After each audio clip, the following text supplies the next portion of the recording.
अब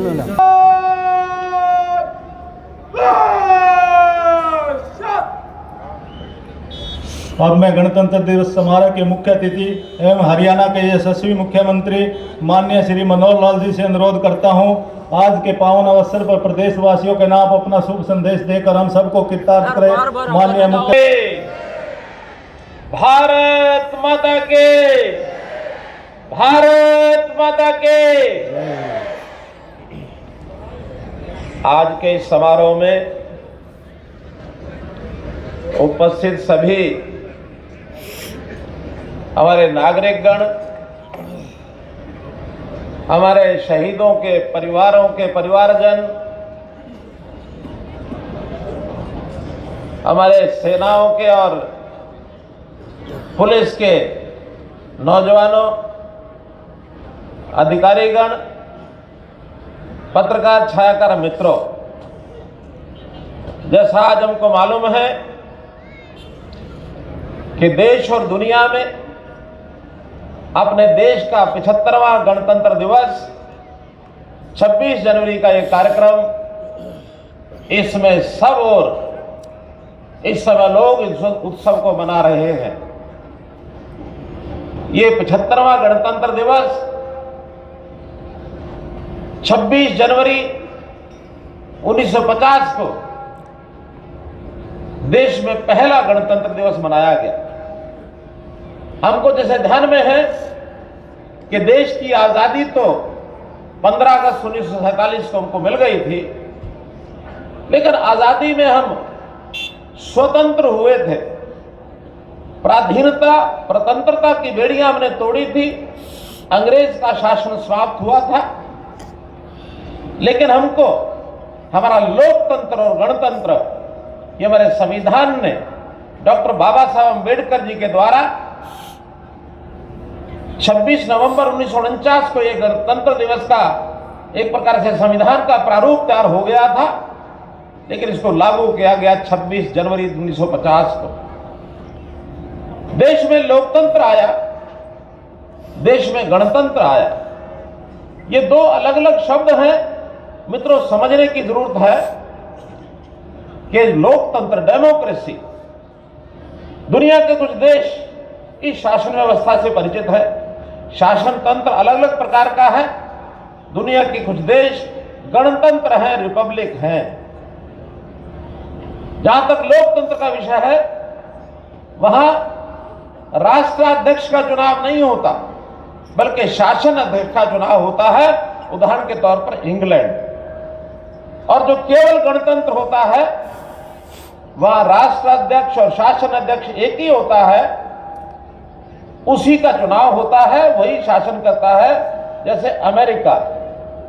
लेकिन हमारे संविधान निर्माताओं ने इन बातों का ध्यान रखा कि इंग्लैंड से लोकतंत्र प्राप्त किया, अमेरिका से गणतंत्र प्राप्त किया, और हम लोकतांत्रिक गणतंत्र बने।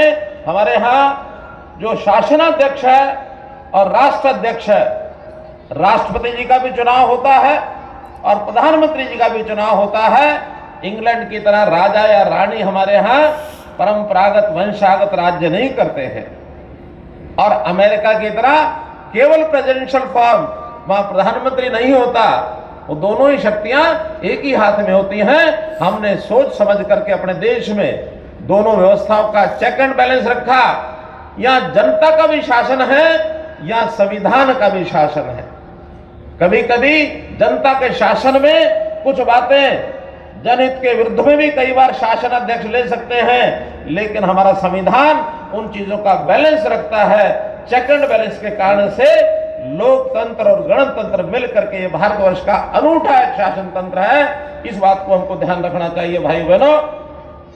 देश हमारा आजाद हुआ, आजादी के बाद हमारे यहाँ के चाहे वो प्रतिभाशाली वैज्ञानिक थे, हमारा अन्नदाता किसान है, मेहनतकश कामगार है, हमारे देश की जनता ने मिलकर के इस देश को दुनिया की एक बहुत बड़ी शक्ति और ये बनाया है। इस स्वतंत्रता सेनानियों को भी आज के इस दिन जिन्होंने देश की आजादी के अंदर भाग लिया, और चाहे उसके बाद 1962 में, 1965 में, 1971 में, कारगिल युद्ध में हमारे कितने ही वीर सैनिक शहीद हुए। मैं आज इस अवसर पर उन सब के चरणों में अपनी श्रद्धांजलि अर्पित करता हूं। मेरा सौभाग्य है कि करनाल में पहली बार गणतंत्र दिवस मनाने का मुझे अवसर मिल रहा है। करनाल की धरती, करनाल के लोग मेरे प्रिय लोग हैं। ये दानवीर कर्ण की धरती बहुत कुछ अपने आप में समेटी हुई है। यहां पर दानवीर कर्ण का इतिहास के बारे में तो हम जानते ही हैं। आज भी हरियाणा में और देश में प्रगति के रास्ते पर चलने वाला, चाहे वो किसान हो, गेहूं का किसान हो, गन्ना का किसान हो, चाहे एनडीआरआई का संस्थान हो, इन सब के माध्यम से हम देश की सेवा कर रहे हैं। हमारी बेटी कल्पना चावला एक वैज्ञानिक, एक अंतरिक्ष वैज्ञानिक के नाते से उसने अपनी जान बाजी पर लगाकर और देश के इस स्पेस के मिशन में आगे बढ़ने का काम किया। वो भी एक स्मरणीय इस प्रकार का एक काम रहेगा हमेशा। हमारे यहाँ विश्वविद्यालय, चाहे वो पंडित दीनदयाल जी उपाध्याय का यानी मेडिकल विश्वविद्यालय हो, अथवा महाराणा प्रताप जी के नाम से अंजन थली में हमने और बागवानी का विश्वविद्यालय बनाया हो, इसके माध्यम से वे बड़े प्रदेश की और देश की सेवा कर रहे हैं। भाइयों बहनों, आज का ये गणतंत्र दिवस हमारे लिए बहुत बड़ा उमंग का विषय है, उत्साह का विषय है, स्वाभिमान और सम्मान का विषय है। संस्कार भी इसमें हमको मिलता है। अपने निजी स्वार्थों से ऊपर उठकर देशभक्ति, राष्ट्रभक्ति के नाते से हम अपने आप को आगे बढ़ाते हैं। भाई बहनों, इस नाते से जो देश का गणतंत्र ये 1950 में लागू तो हुआ, लेकिन वर्षों तक इस गणतंत्र का आभास हमारे देश की जनता को हो नहीं पाया। अगर ये जनता का शासन है, जनता द्वारा है, जनता के लिए है, कहने को सब कहा गया, लेकिन प्राचीन समय से यानी देश की आजादी के बाद लगभग 60 साल तक हमारे देश के लोगों को गणतंत्र का लाभ नहीं हुआ, बल्कि यहां भी एक परिवार के नाते से इस देश की शासन व्यवस्था को फंसा कर रखा गया। ये तो संयोग है कि उस परिवार का जो शासन के नाते से वर्चस्व बना हुआ था, 1975-1977 के बीच में जो आपातकालीन लगी, उस आपातकालीन के अत्याचारों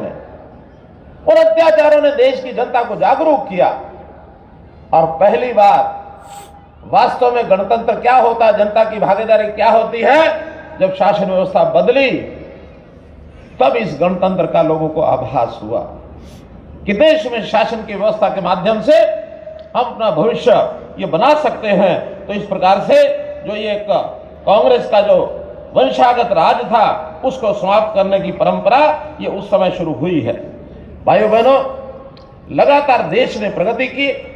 इन 76 वर्षों में देश के अंदर कृषि के नाते से यानी हरित क्रांति हुई। देश के सारे यानी जनता को उसका भरण पोषण करने का काम विशेष तौर पर हरियाणा और पंजाब, उत्तरी भारत से के किसानों ने करके दिखाया। देश के अंदर उन्नत प्रौद्योगिकी, इसका भी बहुत विकास और विस्तार हुआ। हमारे यहाँ मिसाइलें बनने लगी। सूर्ययान आदित्य का जो हमने L1 का एक सूर्य की परिक्रमा करने के लिए जो वैज्ञानिकों ने इतना बड़ा उपक्रम किया, इसी प्रकार चंद्रयान के नाते से दक्षिणी ध्रुव के ऊपर पहली बार भारत द्वारा भेजा गया चंद्रयान, और वो आज भी चंद्रमा की फोटो ले रहा है। तो इस प्रकार से देश ने 70 साल में बहुत उन्नति की है और उस उन्नति के माध्यम से हम आज निरंतर आगे बढ़ रहे हैं। अगर मैं पिछले 10 वर्षों की बात करता हूं तो इस देश की एकता अखंडता को मजबूत करने के लिए बहुत से पग उठाए गए। कश्मीर देश का अभिन्न अंग बने, इस नाते से 370 को अनुच्छेद 370 को समाप्त किया, 35A को समाप्त किया। सर्जिकल स्ट्राइक ये करनी पड़ी। 3 तलाक का वो काला कानून उसको समाप्त कराया गया। नागरिकता संशोधन कानून इसको लागू किया गया। नेशनल एजुकेशन पॉलिसी ये बनाई गई है ताकि हमारा विद्यार्थी पढ़ाई के समय से ही उसके राष्ट्रीय विचार किस प्रकार वो ओतप्रोत होता है, गुलामी की मानसिकता से छुटकारा पाने के लिए कई काम किए गए। 3 नए आपराधिक कानून जो उनको हमारा गुलाम देश जब था उस समय के कानून चल रहे थे, उनको बदलने का काम किया ताकि हमारी जनता के अनुकूल उनको न्याय मिले, शीघ्र न्याय मिले। तो इस नाते से ये सब काम भी उसमें किए गए। भाइयों बहनों, ये भारत कैसे आगे बढ़े, देश के प्रधानमंत्री जी को इसका श्रेय जाता है। दुनिया के अंदर दो प्रकार के देश माने जाते हैं, विकसित देश और विकासशील देश। हमारा नाम अभी भी विकासशील देशों में है, लेकिन विकसित देशों की कुछ अपने मापदंड है, पैरामीटर हैं। उसके अंदर घरेलू सकल उत्पाद कितना हो चाहिए, सकल राष्ट्रीय उत्पाद कितना होना चाहिए, प्रति व्यक्ति आय कितना होना चाहिए, औद्योगिकरण का स्तर क्या होना चाहिए, बुनियादी ढांचा कैसा होना चाहिए, जीवन स्तर कैसा ऊंचा उठे। तो इन मापदंडों के आधार पर आज दुनिया में 37 देश ऐसे हैं जिनको विकसित देश कहते हैं। हमारा देश आजाद हुए 76 साल हो गए, हम भी इस तैयारी में लगे हैं कि अपना देश की आजादी के 100 साल पूरा होते ही 2047 में कैसे विकसित देशों के श्रेणी में आ जाए, उसके लिए निरंतर प्रयत्न किए जा रहे हैं। हमारे देश के प्रधानमंत्री इस ओर बहुत जागरूक हैं, जनता की भागीदारी उसमें बढ़े, शासन व्यवस्था की भागीदारी बढ़े, अधिकारियों की बढ़े, उद्योगपतियों की बढ़े, हर दृष्टि से वो काम कर रहे हैं। हमने देखा कि जनता के अंदर एक इस प्रकार की भावना पैदा करने के लिए अभी विकसित भारत संकल्प यात्रा ये शुरू की गई 30 नवंबर से और कल 25 जनवरी तक लगातार, और ये यात्रा जो है इसको चलाया गया है। और इसमें देश के सभी गांव, शहरों के सभी वार्ड, सब के अंदर जनता की भागीदारी की गई। और जो राष्ट्रीय स्तर की जितनी योजनाएं, जितने भी सेवाएं, ऐसे ही हमने प्रदेश स्तर की योजनाएं और सेवाएं उनको इसमें जोड़ा। हर किसी वंचित व्यक्ति को, जरूरतमंद आदमी को उसी स्थान के ऊपर उन सेवाओं का लाभ मिले। करोड़ों लोगों को इस प्रकार के लाभ दिए गए और इस प्रकार ये जो एक विकास यात्रा चलाई गई, देश के अंदर एक नई जागृति पैदा हुई है। अपने देश की आर्थिक व्यवस्था, अपने लोगों की, समाज की सब व्यवस्थाएं आगे बढ़े। मोदी जी ने विशेष तौर पर एक जो विशेष रथ का आयोजन किया और उस पर मोदी जी की गारंटी, इस मोदी जी की गारंटी की भी गारंटी उन्होंने हमको दी है। आने वाले 2047 तक अपना देश विकसित देशों में शामिल हो जाए, विकसित देशों के अंदर हमारी अर्थव्यवस्था अच्छी हो जाए। वैसे तो अभी 2024 का जो नया आंकड़ा आ रहा है, हम दुनिया के 5 बड़े देशों में शामिल हो गए अर्थव्यवस्था के नाते। चाहे वो सबसे बड़ी अर्थव्यवस्था मानी जाती है चाइना की और अमेरिका की, उसके बाद अगर मानी जाती है जापान और जर्मनी की, और इसके बाद भारतवर्ष की। 25 ट्रिलियन की अर्थव्यवस्था अमेरिका की है, 17.9 ट्रिलियन अर्थव्यवस्था चाइना की है, 4.2 जापान की है, 4.1 ट्रिलियन जर्मनी की है, और भारतवर्ष बहुत नजदीक 3.4 ट्रिलियन आज उनके नजदीक पहुंच गया है। कुछ लोगों के अनुमान तो ये है कि अभी ये 2022 के मैं आंकड़े बता रहा हूं, 2024 में भारतवर्ष ने और दो देशों को कवर कर लिया, जापान और जर्मनी को, और अब तीसरी व्यवस्था भी 2024 के आंकड़े में अनुमान लगाया जा रहा है। मैं देश के प्रधानमंत्री जी को इस मंच से उनका आभार प्रकट करता हूं, धन्यवाद देता हूं कि अपने देश को किस दिशा में, एक उचित दिशा में आगे बढ़ने के लिए उन्होंने प्रेरणा दी है, और हम दुनिया के सिरमौर प्रांत से देश के अंदर आगे बढ़े, ऐसा प्रयत्न किया जा रहा है। भाइयों बहनों, हरियाणा भी इसमें पीछे नहीं है। हरियाणा में अपने स्तर पर पिछले 9 वर्षों में बेहतरीन रिकॉर्ड ये बनाए हैं, और बेहतरीन रिकॉर्ड्स में कई प्रकार की योजनाएं, व्यवस्थाएं तो देश के दूसरे प्रांत वो भी हमारा अनुसरण कर रहे हैं कि कैसे वो आगे बढ़े। विशेष तौर पर हमने शिक्षा में मापदंड एक रखा, एक मैपिंग कराई कि 20 किलोमीटर के अंदर एक कॉलेज अवश्य होना चाहिए जहां हमारे बच्चे बच्चियां वो पढ़ाई के लिए जा सके, किसी भी बेटा बेटी को 10 किलोमीटर से ज्यादा और वो सफर न करना पड़े, ताकि सुविधा पूर्वक अपनी शिक्षा घर के नजदीक वो ले सके। सरकारी स्कूल के बच्चों को 5 लाख टेबलेट दिए। आज विज्ञान के युग में आईटी के माध्यम से उनकी शिक्षा घर बैठे वो हो सके, कोविड का ऐसा समय था जिसने इस उपलब्धि को हमारे से कराया है। वास्तव में तो वो एक दौर ऐसा था, नए प्रयोग करने का हमको बहुत बड़ा एक साहस उसमें मिला और हमने हिम्मत की। उसी का परिणाम ये 5 लाख, जो कि हरियाणा ही एक ऐसा प्रदेश है इतनी बड़ी संख्या में बच्चों को स्कूल टेबलेट हमने दिए। इसी प्रकार संस्कृति मॉडल स्कूल, सामान्य स्कूलों को संस्कृति मॉडल स्कूल में बदला जाए। अभी 500 संस्कृति मॉडल स्कूल चल रहे हैं और ये गति हर वर्ष धीरे धीरे बढ़ेगी ताकि अच्छी शिक्षा का प्रबंध हम सरकारी स्कूलों में करा सकें। डायल 112, किसी भी व्यक्ति को प्रदेश में कहीं भी कोई कठिनाई आती है, 7 से 8 मिनट एवरेज एक व्यक्ति, एक गाड़ी उस व्यक्ति के पास पहुंच जाती है ताकि उसको सुविधाजनक तरीके से सहायता मिल सके। नशा तस्कर, इनके खिलाफ हमने कार्रवाई की है। 1300 नशा तस्कर ये सलाखों के पीछे हमने डाले हैं। रोजगार के नाते हमारे युवाओं को कैसे रोजगार मिले, उनकी शिक्षा और स्किलिंग ये किस प्रकार से आगे हो। सरकारी नौकरियां भरपूर मात्रा में हमने दी हैं, आगे भी दे रहे हैं। जैसा मैंने पहले भी बताया है कई बार कि 9 वर्षों में 1,10,000 नौकरियां हम दे चुके हैं। 60,000 पक्की नौकरी वो इन्हीं कुछ दिनों में ग्रुप सी और डी की होने वाली हैं। और एक मिशन 60,000 के नाते से हमने प्राइवेट नौकरियां HKRN के माध्यम से विदेश जाने वाले भी नौकरी लेने वाले, उसका भी हमने प्रावधान किया है। किसान मित्र, वन मित्र, इस प्रकार से इन कामों के लिए भी हम उनका उपयोग करेंगे। तो इस प्रकार हमने BPL के लिए नौकरियों में गरीब आदमी को रोजगार कैसे मिले, इसकी विशेष व्यवस्था की है कि जो लेवल 1,20,000 का था उसको 1,80,000 रुपया वार्षिक आय कर दिया है ताकि और लोग उसमें दायरे में आकर के उसका लाभ उठा सके। यानी जनता तंत्र माने शासन, लोकतंत्र में भी लोग यानी जनता, यंत्र माने शासन। तो वास्तव में लोगों की भागीदारी, उनके घर तक पहुंचने का हमारा जो काम, इसके लिए हमने बहुत से जो कार्यक्रम किए हैं। हमने पंचायतों को और अधिक दिए हैं, अधिकार दिए हैं। और शहर के लोग आज दफ्तर, दरखास्त और दस्तावेज तीनों को खत्म कर दिया है। सब व्यवस्थाएं ऑनलाइन कर दी हैं। अपने घर बैठे सब सेवाओं का लाभ उठाएं, यही तो गणतंत्र है। आखिर लोग दफ्तरों के धक्के ना खाएं, योजनाएं और सेवाएं घर तक पहुंचे, यही तो गणतंत्र है।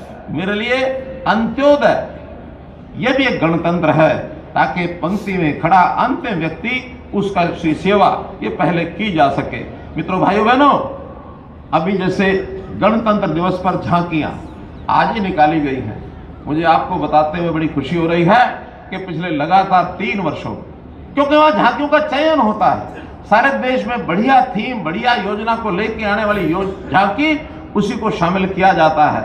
और हमने पिछले 2022 में अपने खेलों के माध्यम से खिलाड़ियों का प्रदर्शन, इसकी झांकी हमारी सिलेक्ट हुई। 2023 में हमारी गीता जयंती की झांकी, अंतर्राष्ट्रीय गीता जयंती, जो विश्व एक प्रकार से प्रसिद्ध ऐसा कार्यक्रम बन गया है, उसकी झांकी हमारी सिलेक्ट हुई। और इस बार आज भी हरियाणा की एक झांकी सिलेक्ट हुई और जो उसमें परिवार पहचान पत्र की हमारी जो सेवा है ये सिलेक्ट की गई और इसको देश और दुनिया के सामने रखा गया कि हरियाणा में इस प्रकार का कार्यक्रम चलाया गया है।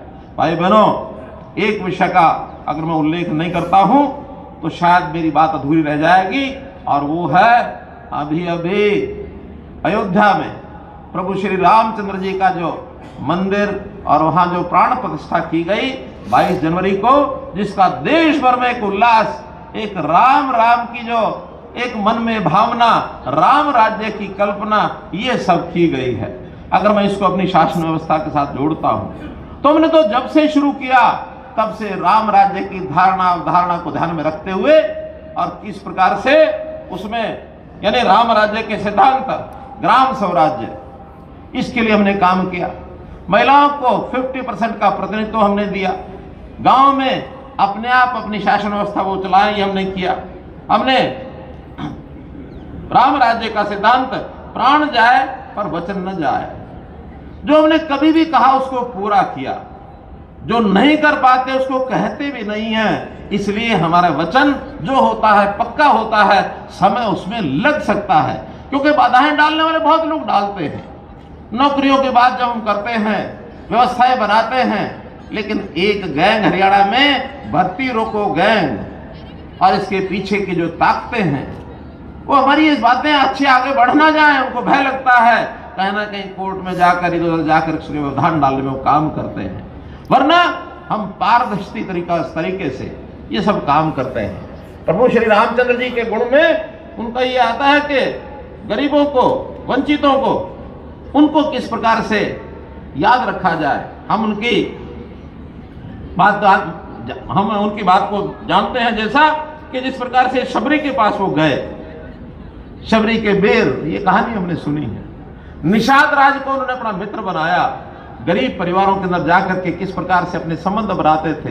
तो हम भी उसी हिसाब से अंत्योदय की भावना से, चाहे गरीब का परिवार, उसको 5 अंक अलग से देकर और उसको अपना भागीदार बनाया जाए शासन व्यवस्था में, उसके घर में हर प्रकार से सहायता पहुंचाई जाए, चाहे राशन है, चाहे उसके लिए घर की व्यवस्था है, चाहे बिजली के बल्ब की व्यवस्था है, चाहे नल से जल की व्यवस्था है, चाहे गैस सिलेंडर की व्यवस्था है। गरीब परिवार को किस प्रकार से मुख्य धारा में लाना और कैसे उसकी सहायता जो आवश्यकता उसको पूरा करना, ये हमारा उसी में से और एक विषय। महिलाओं के मकान के नाते से प्रधानमंत्री आवास योजना के बाद हमने मुख्यमंत्री शहरी आवास योजना के अंतर्गत एक विज्ञापन के माध्यम से लोगों से 2 प्रकार की उनकी इच्छा पूछी है। कोई प्लॉट सरकारी सहायता के माध्यम से, कुछ पार्टिसिपेशन प्लॉट होल्डर का होगा, कुछ सरकार का होगा, उस नाते से, और 1 लाख के लगभग लोगों ने अप्लाई किया है कि हमको प्लॉट छोटा मिल जाए, जो बेघर लोग हैं, गरीब लोग हैं। ऐसे ही मकान के नाते एक छोटा फ्लैट मिल जाए, ऐसे भी इतने ही लोग हैं जिन्होंने अप्लाई किया है। तो 1 फरवरी से 11 शहरों की उस योजना का पहला चरण है। 11 शहरों का पोर्टल खुलेगा, जिसके अंदर 30 गज का प्लॉट, उनको जो मामूली राशि है वो जमा करा करके उसमें भागीदारी कर सकेंगे। और इसको बहुत जल्दी हमने चिन्हित जगह कर ली है, उनको एक प्लॉट दिया जाएगा, बैंकों से लोन लेके दिया जाएगा। केंद्र सरकार और हरियाणा सरकार का अपना योगदान होगा, ताकि वो थोड़ा पैसा लगा करके भी अपने प्लॉट पर अपना मकान बना सके। इसी प्रकार हमने गरीबों के लिए, किसानों के लिए और अटल कैंटीन खोली है। उन अटल कैंटीन में जो हरियाणा मार्केटिंग बोर्ड है, उस हरियाणा मार्केटिंग बोर्ड में अभी तक 25 मंडियों में ये कैंटीन चलती है, जो 5 महीने चलती है। अभी हमने तय किया है कि 15 और मंडियों में इस प्रकार की कैंटीन खोली जाएंगी और 5 महीनों के बजाय वो साल भर चलेंगी। अब साल भर के लिए 40 कैंटीन के अंदर, और ये व्यवस्था अगले महीने 1 फरवरी से शुरू हो जाएगी। ऐसे ही बिजली बिलों की व्यवस्था, बहुत बड़ी मांग थी कि 2 महीने के बिल की बजाय हर महीने बिल आना चाहिए। हमने पहले चरण में पायलट प्रोजेक्ट के तौर पर अभी 1 फरवरी से हिसार, महेंद्रगढ़, करनाल और पंचकुला, इन 4 जिलों में मासिक बिल आया करेगा 2 महीने की बजाय। तो उसमें 1 महीने में जो रीडर है, मीटर रीडर, वो जाएगा, और बीच में अगले अल्टरनेटिव महीने में जो कंज्यूमर है वो खुद अपने ऐप के माध्यम से, टेलीफोन के माध्यम से घर की रीडिंग को वो भेजेगा, ताकि व्यवस्था में सुधार भी रहे और लोगों को लाभ भी इसका मिले। करनाल के नाते से अभी हमने हॉकी स्टेडियम कैलाश नगर निगम करनाल के अंदर उसका उद्घाटन 24 जनवरी को किया है। इसकी भी मैं आपको बहुत बहुत बधाई देता हूं करनाल वासियों को।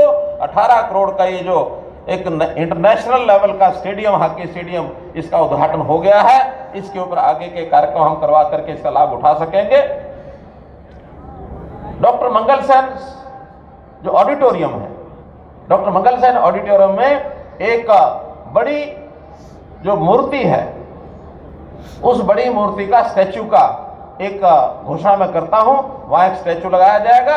और इसी प्रकार से हमारी जो बहन वैज्ञानिक कल्पना चावला, इनके नाम का एक स्टैचू, और ये जो medical college Kalpana Chawla medical college है, उसके अंदर एक स्टैचू, इसको लगाया जाएगा।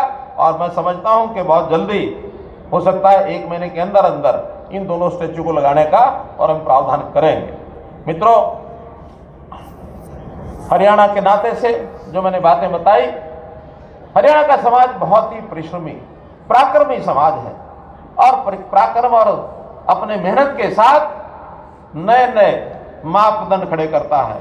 मैं ऐसे 4 लोगों को बहुत बहुत अपनी ओर से बधाई देना चाहता हूं, जिनका नाम कल ही पद्मश्री की लिस्ट में आया है। उसके अंदर एक है कलाकार महावीर गुड्डू, उनको पद्मश्री से सम्मानित किया गया है।